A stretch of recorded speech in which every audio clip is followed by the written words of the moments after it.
हज़रत आमना के लाल, हज़रत आयशा के सरताज, सैयदा फ़ातिमा तो ज़ारा के बाबा मेरे हबीब पाक सल्लल्लाहु अलैहि वसल्लम से हज़रत फ़ातिमा रज़ी अल्लाह ताला अन्हा ने पूछा, या रसूल अल्लाह सल्लल्लाहु अलैहि वसल्लम, जो औरत, जो बीबी अल्लाह के करीब होना चाहे, जो रब का कुर्ब पाना चाहे, अल्लाह की वलिया बनना चाहे, मुझे कोई नुस्खा बता दें कि मैं औरतों को बताऊं।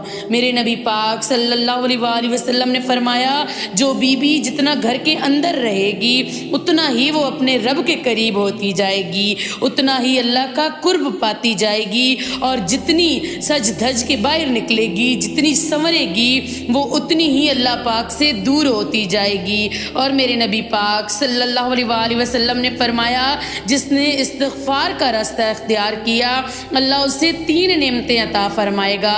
या रसूल अल्लाह सल्लल्लाहु अलैहि वसल्लम कौन सी?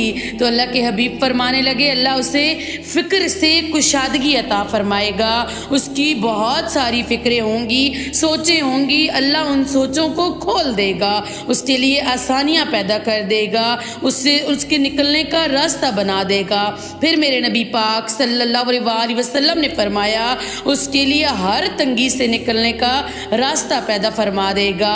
तीसरा फरमाया, रब वहाँ से रिज़्क देगा जहाँ से उसने कभी सोचा भी नहीं होगा। सुबहान अल्लाह। अल्लाह के हबीब का फरमान है कि अल्लाह पाक उस चेहरे को रोशन फरमाए जो हदीस सुनकर दूसरों तक पहुँचाए। जज़ाकल्लाहु खैर।